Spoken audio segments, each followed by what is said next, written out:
আজকে আমি বাসায় ডাল দিয়ে কাঁকড় রান্না করব, তারপর একটা বড় নাইলেটিকা মাছ রান্না করব।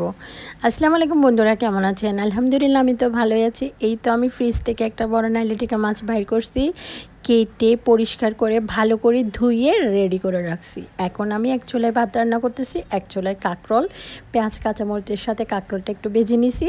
তারপর যাই দেওয়ার মশলা দেওয়ার পরে ডালটা দেওয়ার পরে একটু ভালো করে কষানোর পর এখন আমি ওখানে একটু পানি অ্যাড করব, যাতে আমার কাঁকরোলটা সিদ্ধ হয়ে যায়। কাঁকরোলটা যখন সিদ্ধ হয়ে আসবে তখন একটা টমেটো দিব, তারপর আমি ধনিয়া পাতা অ্যাড করব। ধনিয়া পাতা দিলে তরকারির স্মেলটা অনেক ভালো আসে, খেতেও কিন্তু দারুণ মজা হয়। তাই এরপরে আমার এখন ডাল রান্না কমপ্লিট। এখন আমি মাছটা রান্না করব। মাছটা রান্না করার জন্য ভালো করে পেঁয়াজ কাঁচামরিচ ভেজে নিব। এরপরে যা দেওয়ার মশলা সব দিব। মশলা দেওয়ার পরে লবণ দিয়ে একটু মশলাটা ভালো করে কষিয়ে নিব পানি দিয়ে। যখন একটু কষানো হয়ে যাবে ওইখানে আমি একটা বড় টমেটো অ্যাড করব। মাছের মধ্যে টমেটো দিলে মাছটা রান্নাটা অনেক মজা হয়। এই তো এখন টমেটো দেওয়ার পরে মাছটাও দিয়ে দিব। মাছটা দেওয়ার পর মাছটা হতে তেমন সময় লাগবে না।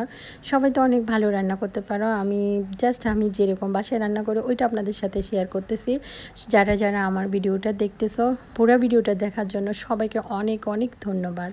এই তো আমার মাছ রান্না কমপ্লিট। আশা করি ভিডিওটা ভালো লাগলে অবশ্যই কমেন্ট করে জানাবো। আজ এই পর্যন্ত।